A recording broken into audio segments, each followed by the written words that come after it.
selama ini kan abang pernah nih ngebor berapa sumur. Ada nggak satu kali kejadian yang fatal banget dalam dunia drilling itu seperti apa nih bang? Saya hampir meninggal.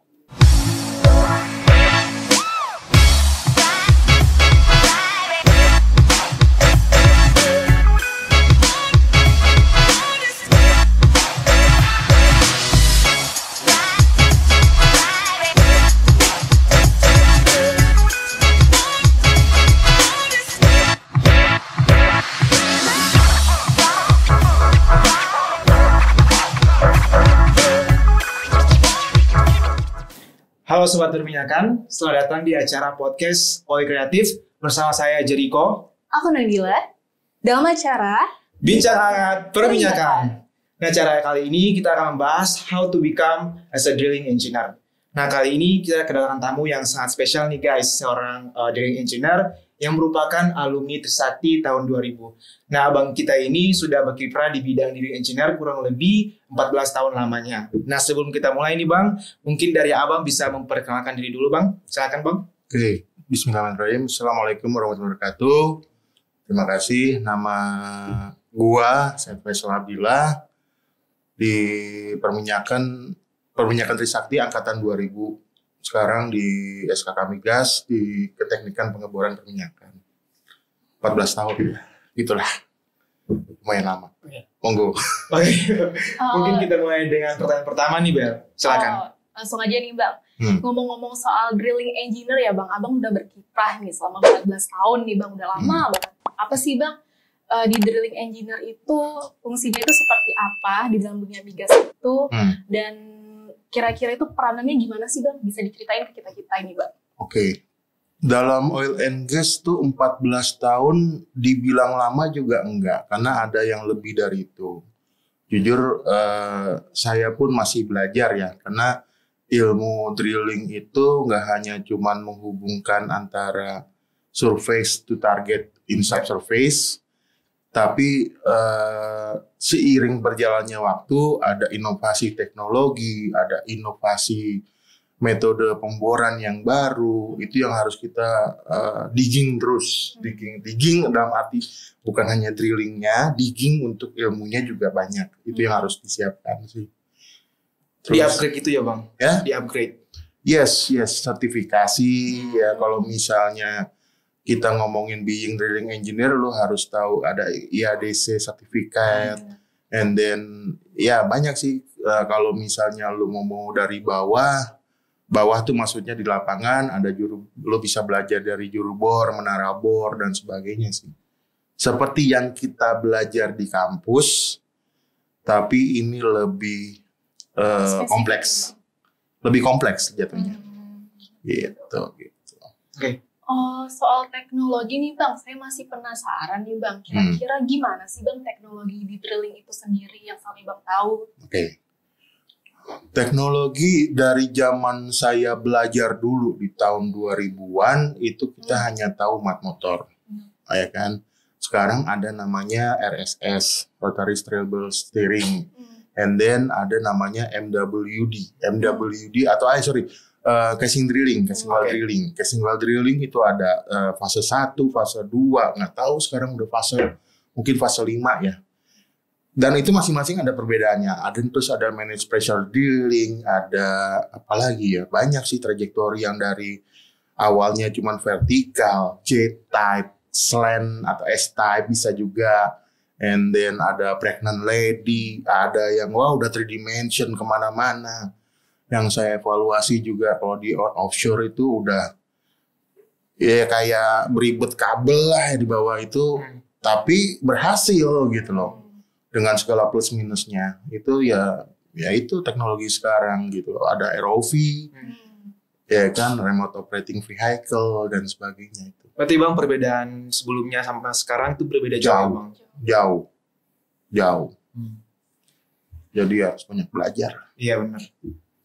Cukup menarik juga ya Bang, melihat sekarang proses pemboran, teknologinya kan upgrade. Ada satu lagi nih Bang, saya masih penasaran, teman-teman penasaran juga, kenapa sih Abang awal mulanya memilih drilling engineer? Kan banyak nih di kalian itu nih ya Bang ya. Secara sejarah ya pas Iya, zaman betul kuliah. Hanya pengeboran yang nilai gue paling bagus. Oh iya. Gue nggak tahu ya, mungkin dulu gue sempat mau masuk IKJ. Itu apa tuh? Nyari IKJ, Institut Kesenian Jakarta. Oke. Jadi anak desain. Nyokap bokap gue bilang lu nggak jadi orang situ.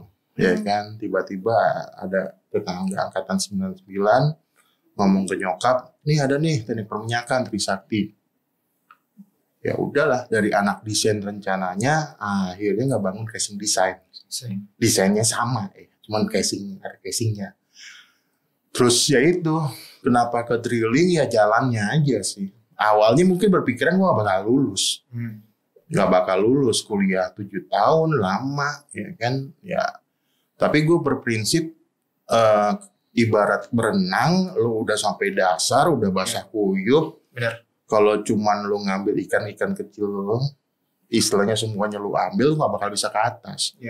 Gue coba gimana, gue ngambil satu mutiara yang gue dalemin bener-bener, atau ya nggak hanya mutiara lah, mungkin ikan hiu ya dengan badan gue angkat ke atas dan orang tahu, oh ini Faisal yang tahu yang waktu itu ngambil ini. Itu aja, gue fokusin aja situ satu, karena gue nggak bisa ngambil banyak, gitu aja sih.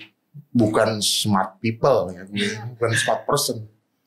Yang penting satu, fokus, ya itu aja belajar. Fokus ke yang kita bisa ya Bang ya. Itu aja. Tapi nih Bang, kalau soal pekerjaan nantinya nih, kalau kita fresh graduate kan kita nggak tahu nih arahnya kemana, bisa aja awalnya drilling, tiba-tiba nanti kita di MAR. Bisa. Itu gimana kita bisa taunya tuh Bang? Gini, kita harus well prepare untuk semua hal. Karena kondisinya belum tentu apa yang kita inginkan itu yang kita dapatkan. Ya kan? Ya kebetulan emang jalan hidup gue aja udah drilling dari awal, jadi ya udah ikutin aja gitu. Jadi dari bawah ras tebut jadi driller, and become drilling engineer, and DD engineer, well planner. Sekarang gue di staf keteknikan pengeboran. Tapi ada beberapa yang loncat-loncat juga ada. Kayak seniorku tuh di SKK Migas, Pak Mas Fadil angkatan 98, dia setahu aku TA-nya bukan drilling, setahu aku ya. Dan itu pindah juga reservoir juga, production juga. Tapi ya intinya nice to know yang lain. Yeah. Nice to know. Tapi pada saat lo tempatkan nanti di procurement, nanti tiba-tiba di reservoir, ya lo harus belajar. Mau nggak mau, suka nggak suka. Kayak gue pun nggak selamanya di pemboran. Nanti pada saat di SKK Migas nih, pada saat rotasi, tiba-tiba gue kelempar ke HSE, tiba-tiba gue lempar ke procurement, ya itu yang harus gue jalanin. Itu aja sih. Dan kita harus belajar. Jangan tutup mata. Udah, itu aja. Harus belajar semua hal ya Bang. Iya. Gak menutup kemungkinan ini ya Bang ya. Iya. Menarik juga ya Bang. Nih kira-kira nih udah kita bahas gimana sih soal pekerjaannya, gimana sih Bang yang harus dipersiapkan buat kita mahasiswa, fresh graduate, buat teman-teman lainnya mungkinnya tuh kira-kira gimana sih Bang biar ada nih tips kecantol dikit nih di dunia migas ini gimana sih? Kalau di kuliahan, gue nggak bisa ngasih saran. Gue bukan mahasiswa yang baik, intinya gitu aja. Tapi kalau masuk kerja, yang gue lihat waktu itu, gue cuman 3 pegangan gue. Dan itu selalu gue ngomong ke mahasiswa yang mentoring sama gue.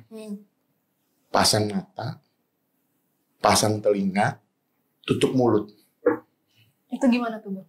Jadi gini, kalau masuk ke K3S atau masuk ke suatu perusahaan yang baru, lo bakal dites, lo bakal dibullying, lo bakal intinya lo anak baru nih gini-gini, udah biarin aja. Pada saat gue masuk company atau drilling waktu itu di Usayana, gue dilempar ke untungnya cuman di Babelan, gue harus ngebor di PDT dan harus bergabung dengan kru-kru which is bukan anak kuliahan, itu wah parah. Tapi intinya gimana caranya kita bisa blend in? Nah, salah satu keuntungan Trisakti, ya, sorry nih, bukan bangun sekali. Salah satu keuntungan Trisakti, kita kebiasaan nongkrong. Benar. Ya, jadi pada saat dengan kawan-kawan kru, kita bisa enak, lo kasih 1 slop, 2 slop, nongkrong, ngerokok, ya kan, dan sebagainya. Nah, pada saat itu mereka nge-share teknologi, nge-share informasi. Lo harus pada saat ngangkat rotary slip, lo harus begini, lo harus nunduk dan sebagainya. Itu gue catet. Gue biasa nyediain telebook dulu. Namanya telebook, catatan kecil. Gue catet, oh ini harus begini. Rotary drive gini. Dan dulu gue belajar, maksudnya kebetulan TA gue pengeboran, ngambil menara bor. Lo bisa cek deh di perpustakaan tuh cuman hitungan jari lah untuk perhitungan kapasitas menara bor pada saat itu. Dan gue alhamdulillah diarahkan Pak dosen, Pak Samsi Murangkir, yang kebetulan expertise juga, praktisi. Ya itu intinya. Jadi pada saat belajar ya gue tutup telinga, tutup mata tuh, tutup mulut, pasang mata, pasang telinga, tutup mulut tuh intinya kalau misalnya gue nggak tahu, lu nggak usah ngomong, jangan sotoy, ya kan? Ya. Karena orang lain lu sekitaran lu udah tahu itu lu anak baru. Tapi kalau misalnya in the moment mereka stuck, baru lu ngomong, sorry deh, coba bisa gini nggak? Karena menurut catatan saya begitu. Itu kejadian berapa kali di lapangan. Gue ngomong ke Riksub, betulnya gini kan bang, gini. Oh iya benar juga Sab, ya udah. Tapi jangan speak loud di frontal, di in front of di meeting atau di atas. Udah lempar langsung, capek lu. Intinya gitu. Dan itu gue lakukan sampai sekarang, sampai kalau ketemu manajemen dan sebagainya. Gue bukannya jadi kalau bahasa sekarang ya bukan awkward ya, tapi mundur itu, ntar dulu deh, gue belum siap gitu kan. Tapi gue ngeliat dulu suasana, ini gimana sih cara ngomong dan sebagainya, itu aja sih. Berarti awal karir abang itu membentuk mental abang ya bang? Sangat banget ya bang? Sangat. Next pertanyaan nih bang, saya sempat mengulik nih di link abang. Abang kan pada tahun 2007, abang pernah mengikut job training di salah satu perusahaan migas nih bang. Bisa ceritain nggak bang tentang job training tersebut? Oke, awal itu sebenarnya gue antara dua pilihan antara TA di kampus untuk di lab atau coba cari keluar. Ya, dengan status mahasiswa lama ya. Akhirnya yang bisa gue lakukan mencari relasi. Alhamdulillah itu dibantu banget Pak Sam.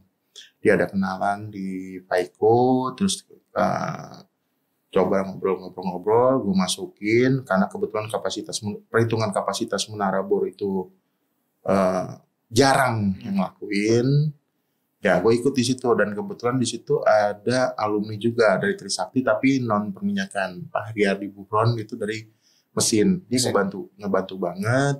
Selalu coba ikut satu sumur sana. Kita dikirim lah itu sampai 3 bulan ngikutin pengeboran di Nilam di Paiko itu. Ya, alhamdulillah ikut break di Sindo itu yang belajar di bawah. Berarti menurut abang relasi itu penting gak sih bang? Penting banget ya bang? Penting. Jadi itu yang gue bilang, salah satu keuntungan kita kuliah di Trisakti, nggak tahu ya dulu ya, kalau sekarang walau-walam ya, nongkrong. Tapi nongkrong nggak hanya minum, ini sebagainya, tapi at least lo ngobrol, tahu gimana untuk mengorangkan orang, tahu gimana untuk istilahnya nih orang gimana sih baperan apa. Itu approach-nya tahu, cara approach itu yang kita harus belajar. Benar banget. Gitu. Nah bang, pertanyaan selanjutnya nih bang, bagaimana jam kerja sebagai drilling engineer? Apakah bisa membagi waktu buat mungkin main sama teman-teman, atau keluarga gitu bang? Gimana nih bang? Itu tergantung hektik ya. Pada saat kita ngomongin di waktu saya masuk PetroChina. Saat itu saya dalam setahun bisa megang 30 sumur, 2 rig dengan kondisi alhamdulillah awal bulan masuk, bulan kedua ketemu jodoh. Nah, jodoh gue tuh ketemu di PetroChina.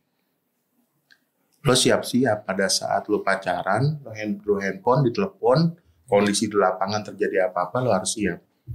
Itu aja. Jam kerja sampai sekarang, gak usah sampai sekarang. Kemarin gue baru pulang dari rapat jam 9 malam dari Serpong Merkur ke Bekasi. Dan istri gue ya mau nggak mau suka nggak suka ya ngerti ya bang ya. Enggak juga sih namanya wanita. Tapi that's life. You must choose. Support ya bang ya keluarga. Alhamdulillah kalau nggak support ya panjang urusan. Ya kan gitu. Tapi bang kalau tanggal merah gitu bang, masuk juga. Menurut Ngana, ini handphone bunyi terus. Ya kan, email kerja. Gue tiap akhir minggu tetap harus laporan. Berapa sumur yang sudah dibor, berapa persiapan ke depannya bagaimana dan sebagainya. Ya itu kondisinya. Tapi itu harus aktif terus ya Bang, 12 jam atau gimana tuh Bang? Kan ada tuh 24 jam. 24 jam. Ya gue harus pernah balas email jam 3 pagi. Ya kan? Emang itu kondisinya. Lo kalau waktu hektik atau waktu peaknya tuh di pemboran, di operasi pemboran itu antara jam 1 sampai jam 4. Itu harus hati-hati pada saat ngantuk-ngantuknya dan sebagainya. Itu seringkali kelalaian terjadi. Dan seringkali laporan eksiden atau apapun itu jam-jam segitu. Makanya jadi kadang-kadang pagi, aduh, ya kan udah morning meeting kan udah laporannya gak enak aja kan. Ya, itu paling kan biasa gitu kita selengin pas sambil nonton bola aja. Ya udah menang aman ya udah. Berarti Bang jam kerjanya sangat hektik ya Bang ya. Mungkin dari kita aja kayak enjoy aja. Ya worth it lah. Ya, worth it lah ya. Worth it lah. Kalau dibandingkan dengan yang masuk ya, itu aja sih. Seharusnya sih seperti itu. Kalau ngeliat kayak gitu tuh Bang, pasti banyak banget ya Bang kesulitan ya dalam proses kerja Abang atau work-life balance-nya tuh Bang. Terlebih lagi kendala teori praktikal nih Bang, itu gimana sih Bang? Abang pernah ngalami atau enggak gimana? Kalau kejadiannya kayak sekarang, kalau dulu mungkin pada saat single, lu mau sebulan, 2 bulan di hutan, paling mak lo yang nyariin. Iya benar. Ya kan. Dan uang kekumpul. Ya kan. Nah, dulu balik udah kayak sultan lah. Kalau zaman sekarang kalimat sekarang kan nenteng duit ya kan. Sekarang anak nyariin.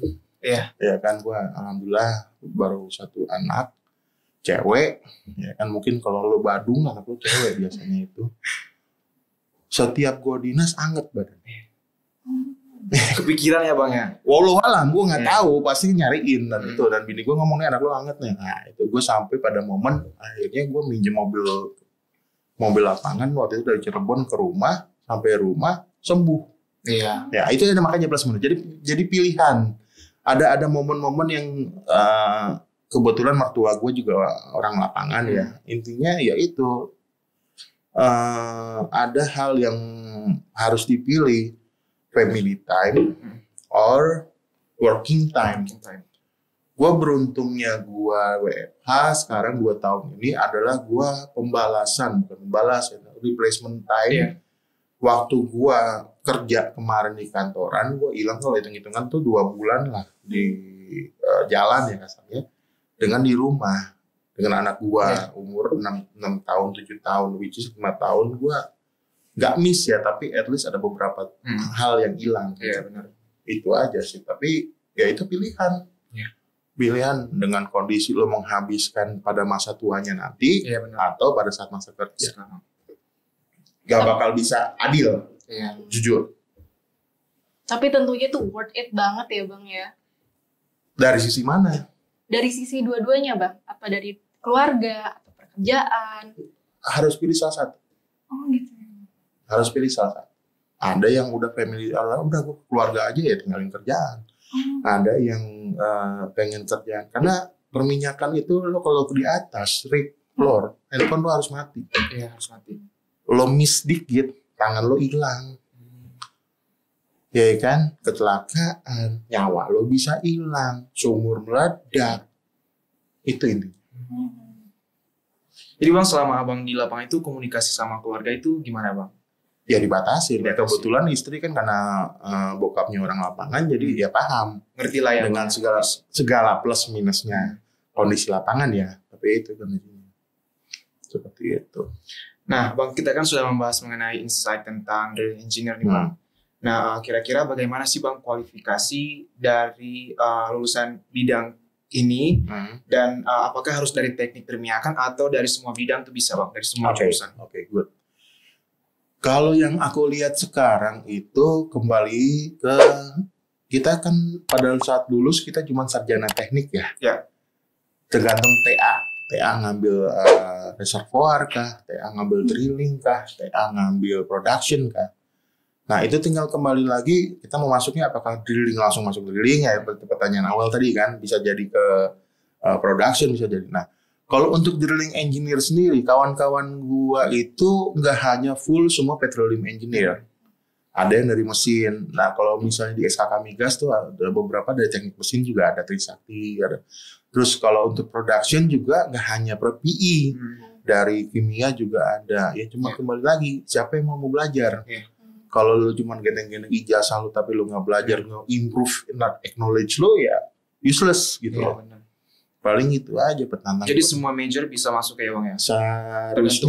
Seharusnya tergantung HRD. HRD kan pasti kan yang pertama petroleum engineer, kedua ini gitu aja sih. Itu penentuannya di HRD sih, di SDM. HR department. Nah bang, apakah ilmu drilling di kuliah selama kita kuliah itu berpengaruh di lapangan atau masih kurang? Kurang Banget ya bang? Kurang. Kalau zaman gua ya, gua nggak tahu kalian sekarang kan. Setahu aku dosen-dosen kalian udah dosen-dosen praktisi ya, termasuk kawanku kan udah ngajar Pak Wayan ya. Nah, seharusnya karena gua itu pada saat gua nyemplung masuk pengeboran, gua harus ngitung namanya rig move.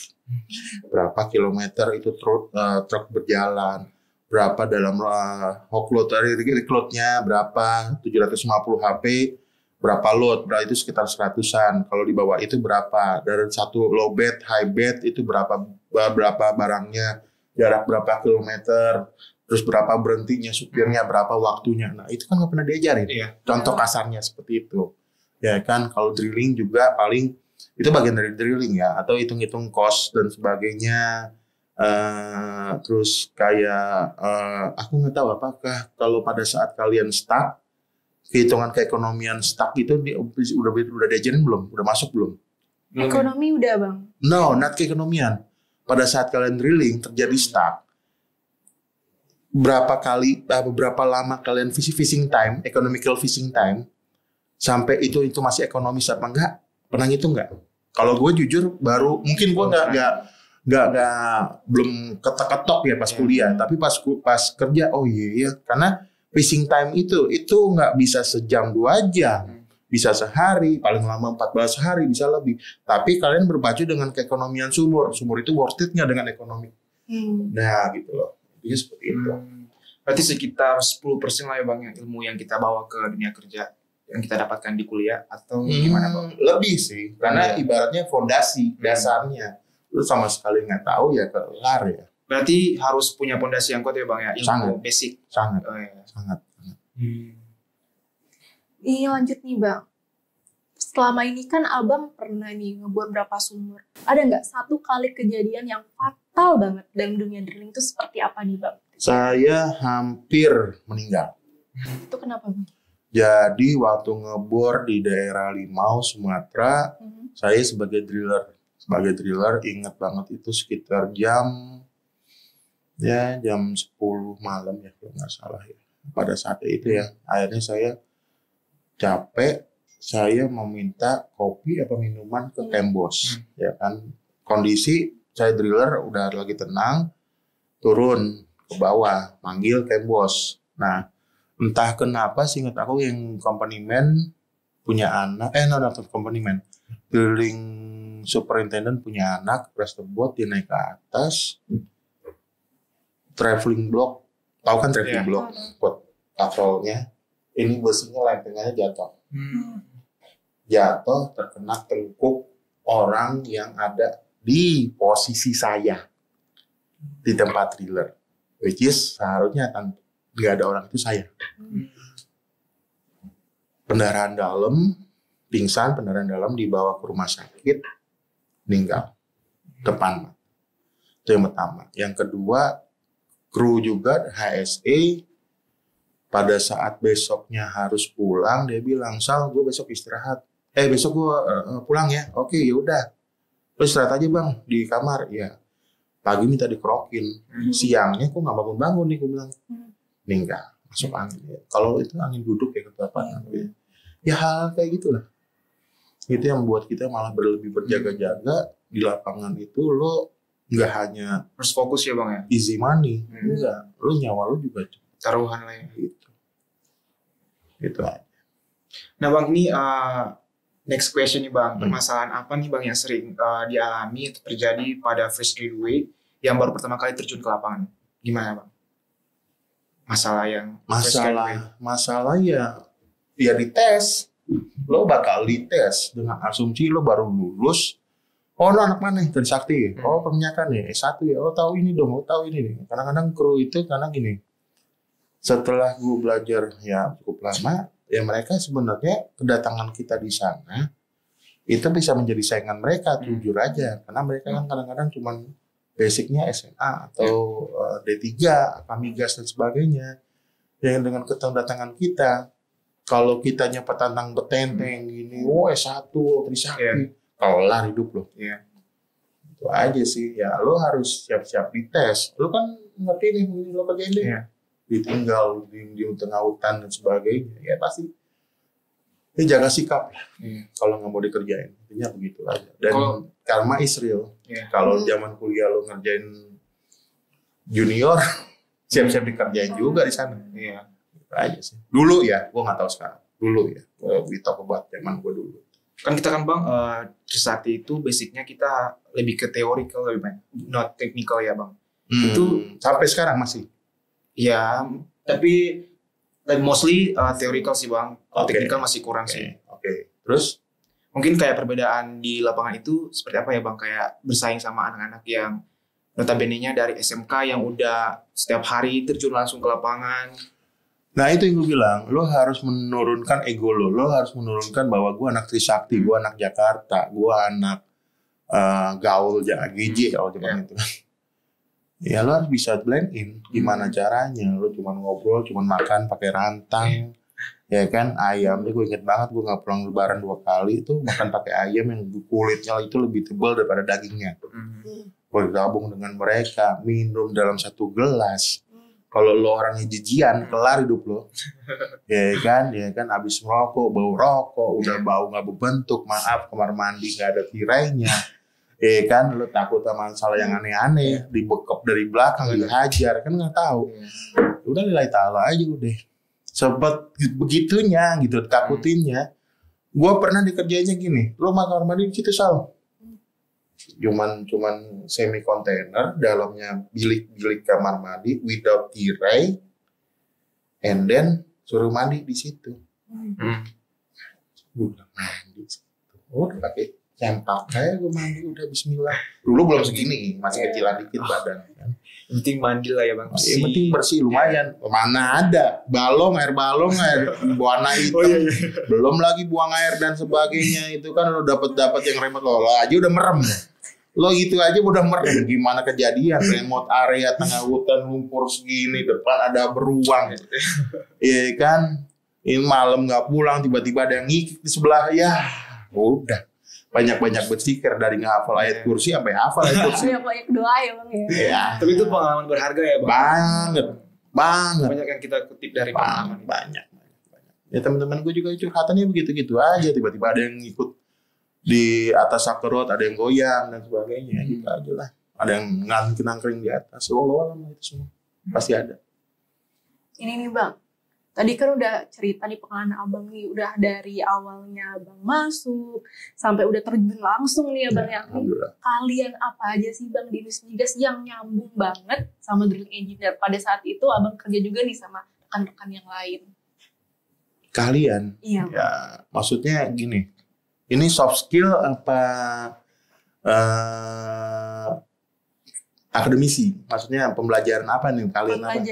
Pembelajaran Bang. Misalnya Abang saat kerja dengan rekan-rekan lainnya kan pasti ini. Itu seperti apa Bang? Kalau soft skill ya pasti ya itu nongkrong ngobrol ya kan. Nongkrong bukan hanya nongkrong nggak ada juntrungannya, bukan tahu gimana to manage people, gimana nge-treat people.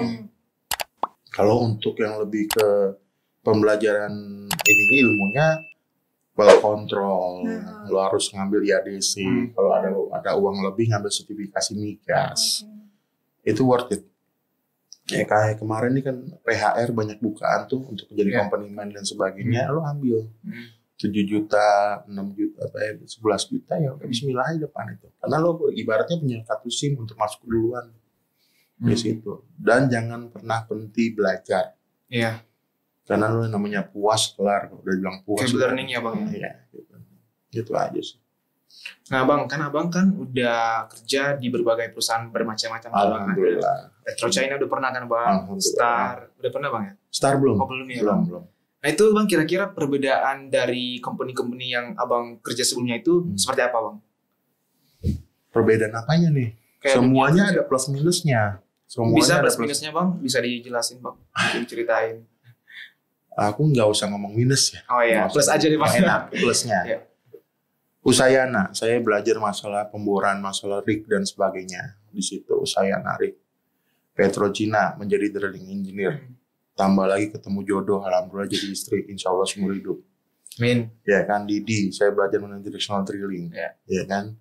Terus well planner, belajar well plan dan sebagainya, belajar how to menggambar trajectory, how to bikin laporan dan sebagainya di Weatherford Precision.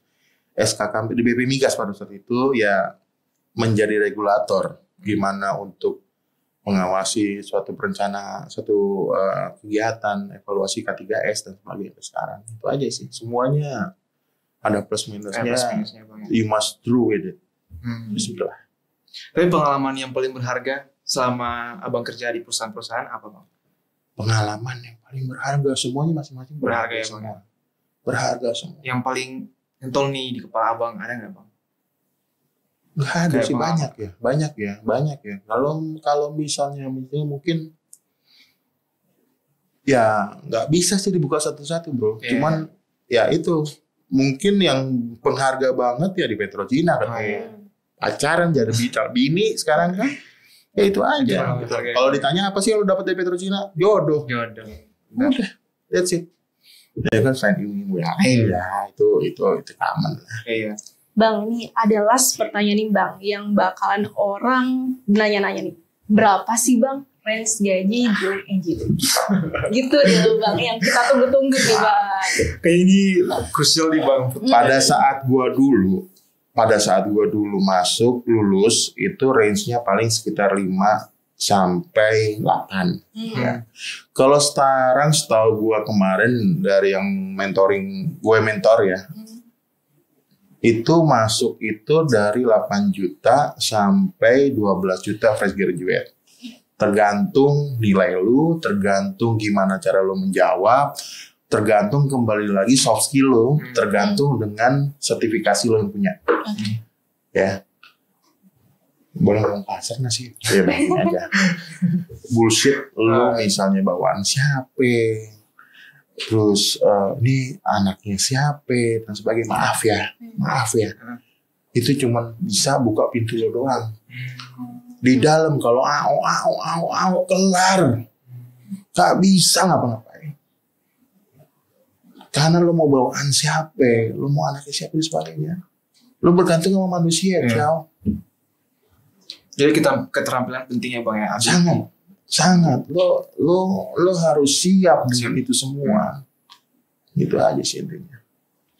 Nah mungkin dari pertanyaan ini sudah cukup dulu nih Bang. Nah buat teman-teman yang ingin jadi drilling engineer seperti Bang Ical, tentunya harus belajar yang rajin, jangan lupa berusaha tentunya ya. Dan tentunya podcast ini sebagai Rapis Podcast, pertanyaan terakhir. Dan terima kasih buat Bang Faisal, sukses selalu. Makasih, semoga karirnya sukses. Iya Bang. Sukses selalu ya Bang ya. Siap, kontak-kontak aja Bang. Iya, betul banget Bang. Semoga bisa bertemu di lain kesempatan. Insya Allah. Dan lanjut saja, saya Nabila dan saya Jericho. See you on another podcast.